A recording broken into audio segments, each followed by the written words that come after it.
তারেক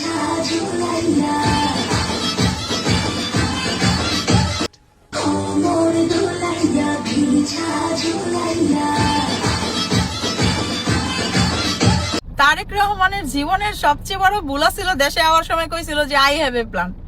না মানে এখন তেল নাই, মাইসে মনে করতেছে এইটাই মানে তারেক রহমানের প্ল্যান আছিল যে তেল থাকবে না দেশেতে। মানে আপনি 10-এ 10 পাইছেন।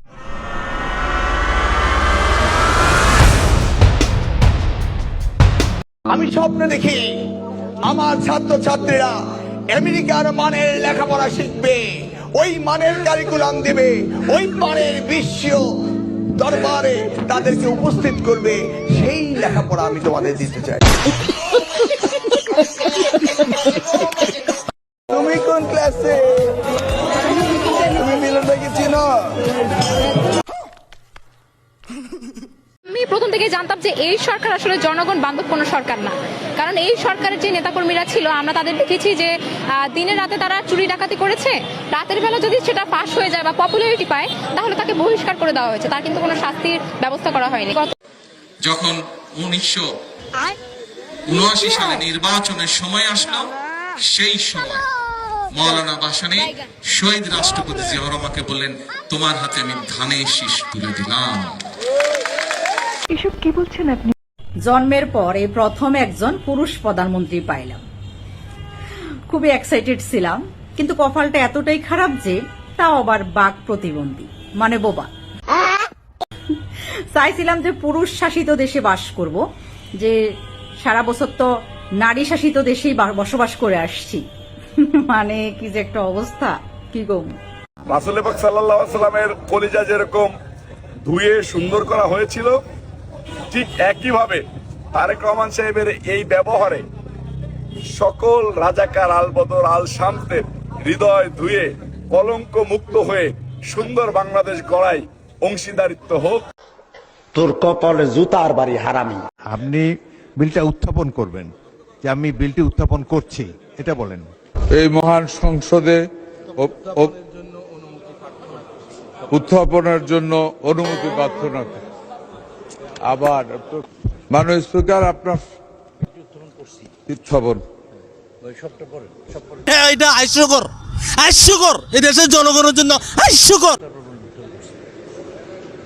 মাননীয় স্পিকার, আমি মোহাম্মদ প্রাথমিক বিদ্যালয়গুলোতে মোট শিক্ষকের সংখ্যা 3,76,489 জন। আমি একটু মাননীয় প্রধানমন্ত্রীকে বলতে চাই, আজকেও আপনার যারা স্ক্রিপ্ট লিখে দিয়েছে এরা কিন্তু প্রাথমিক বিদ্যালয়কে প্রাথমিক বিশ্ববিদ্যালয় বানিয়ে দিয়েছে। সুতরাং আপনাকে বুঝতে হবে যে আপনি কাদের খপ্পরে পড়েছেন। আমরা ভেবেছিলাম আপনি লন্ডনে ছিলেন, আপনাকে নির্যাতন করে দেশের বাইরে পাঠিয়ে দেওয়া হয়েছে, আপনি যেতে বাধ্য হয়েছিলেন এবং সেখানে গিয়ে আপনি অনেক সময় পেয়েছেন, আপনি নিজেকে প্রস্তুত করেছেন। কিন্তু আমরা যেটা দেখতে পাচ্ছি, আপনি মুখ খুললেই যে অবস্থা দাঁড়াচ্ছে, এর চেয়ে আপনি যে নির্বাক জেস্টার পলিটিক্স করেন সেটাই বোধহয় ভালো। সঠিক বলেছেন। আমাকে বিশেষ করে মুখ বন্ধ করে সুপার গ্লু দিয়ে ওখানে বসার জন্য জনগণ আমাকে পাঠায়। জুলাই আছে, আমরা আছি, জুলাই আছে, সরকার আছে, জুলাই আছে, বিরোধী দল আছে, জুলাই নাই, কিছুই নাই। এমন এক অথর্ব সংসদ আমরা পেয়েছি যেখানে বিরোধী দলের নেতার বক্তব্যের পর সরকার দলের নেতা ভয়ের চোটে মাইক হাতে নিতে পারে না, মাইক পাঠিয়ে দেয় স্বরাষ্ট্রমন্ত্রীর কাছে।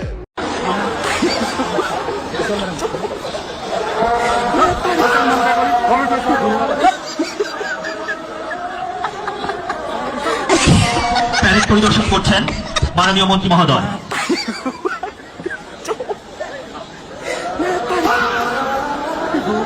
প্যারেড পরিদর্শন করছেন আজকের অনুষ্ঠানের সম্মানিত প্রধান অতিথি জনাব মাননীয়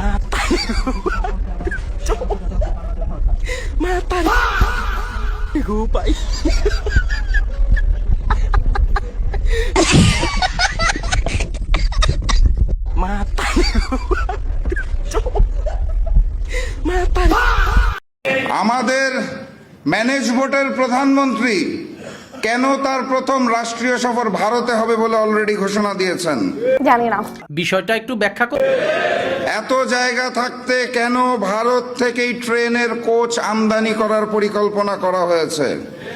যেই ভারতে সার নাই তারা চায়না থেকে সার আমদানি করছে, সেই ভারতের কাছে যাদের নিজেদেরই নাই তাদের কাছে আমরা কেন সার চেয়ে প্রস্তাবনা পাঠাচ্ছি? চায়না যখন আমাদেরকে জ্বালানি তেল দিতে চাইলো, সেই প্রশ্নটা আমরা কানে না তুলে, সেই প্রস্তাবটাকে কানে না তুলে কেন ভারতের থেকে জ্বালানি তেলের জন্য আবেদন দিচ্ছি? জুলাই জাদুঘর উদ্বোধন না করার পিছনে কাদের ষড়যন্ত্র চলছে?